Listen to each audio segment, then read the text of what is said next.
Alors les amis, avant de vous souhaiter de bonnes fêtes de Pessah, je voulais partager avec vous une parole d'un ami, d'une personne que j'ai rencontrée il y a 2 3 jours et qui m'a fait réfléchir, je ne peux pas dire son nom parce qu'il ne m'a pas autorisé à le faire, mais voilà, il faut toujours rappeler les paroles dans leur origine, là où elles ont été dites. Et donc elles ont été dites par ce garçon que j'apprécie beaucoup et qui m'a fait partager une idée à laquelle je n'avais pas pensé et qui je trouve est très profonde. C'est un garçon qui n'a pas l'habitude de faire Shabbat ou de faire les fêtes, on va dire, comme il faut. Et il m'a dit la chose suivante, il m'a dit, cette période-là, elle fait réfléchir. Elle fait réfléchir pour quelle raison? Alors elle peut faire réfléchir pour tout plein de raisons. Chacun réfléchit de son côté. Mais lui, il a réfléchi comme ça. Il m'a dit, en réalité, les gouvernements, les hommes, la société de manière générale, s'imaginent qu'il y a plein de choses qui sont impossibles. Et jusqu'à cette période-là que nous passons, il y avait plein de choses qui étaient impossibles. C'est-à-dire tous les problèmes d'écologie, qu'on ne pouvait pas, on peut pas se restreindre sur telle et telle chose, ou on ne peut pas non plus prendre des réformes sur telle et telle chose parce que ça mettrait en péril comment dire, le fonctionnement des entreprises ou de je ne sais quoi, peu importe les arguments. Eh bien, tout ce qu'on s'imaginait être impossible et inimaginable se retrouve être appliqué aujourd'hui, c'est-à-dire dans l'urgence et dans l'obligation. Parce que justement, la santé des gens est bien entendu primordiale. Et on voit qu'au final, ben, les hommes essaient de se réorganiser suivant le modèle qu'on a et suivant les contraintes qu'on a. Et on voit que ça marche, ça fonctionne, c'est-à-dire que les gens se réorganisent avec du télétravail, bien que ce ne soit pas non plus, comment dire, la situation idéale, mais on trouve des solutions.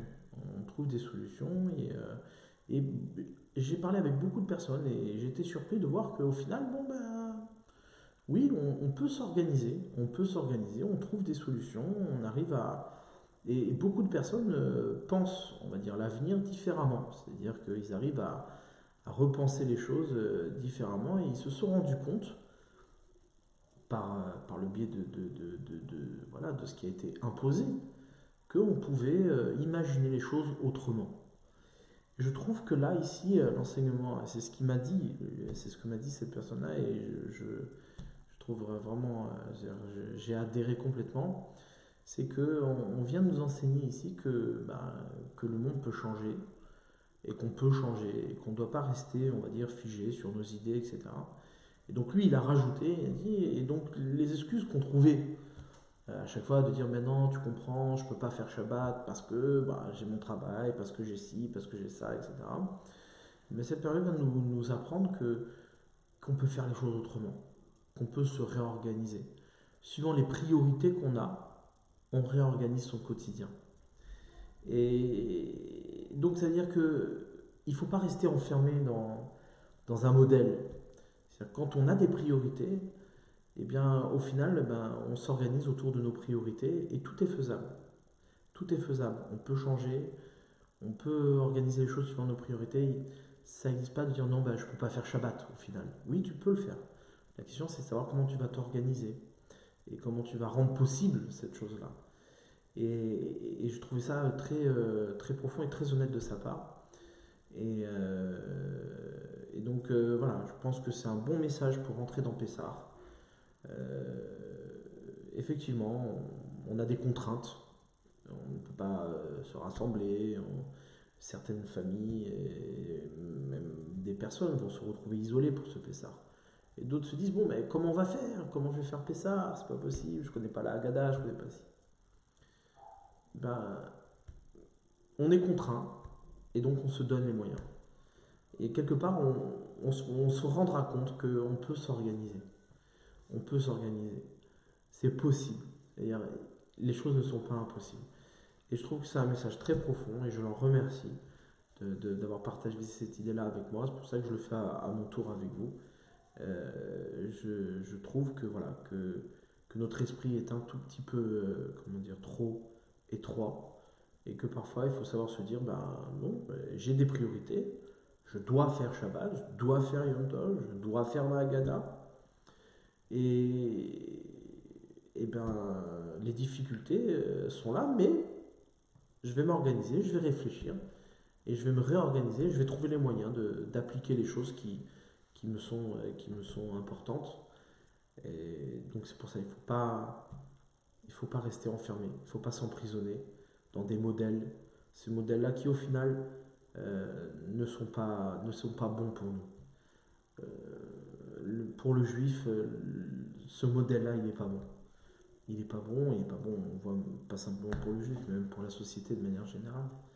C'est-à-dire, je dois faire Shabbat, je dois faire Yom Tov, je dois faire Pessah. La question c'est comment? Ok, on va trouver, on va se réorganiser, on va s'ouvrir son esprit et on va trouver les moyens d'être soi-même et de se préserver. Donc voilà, c'est le message que je voulais vous faire passer en son nom, que je ne citerai pas. Et je vous souhaite Pessar Kasher et Sameach, plein d'énergie, plein de force. Il faut garder cette joie-là de Pessar qui au final nous amènera beaucoup de positif, j'en suis sûr, pour toutes les familles, pour tout le monde. Et Bezrat Hashem, on se retrouvera après Pessar avec cette fois-ci des horizons de nouvelles horizons avec des perspectives nouvelles et un esprit nouveau pour pouvoir faire les choses qu'on a à faire comme il faut. Pessar Kacha et sa mère.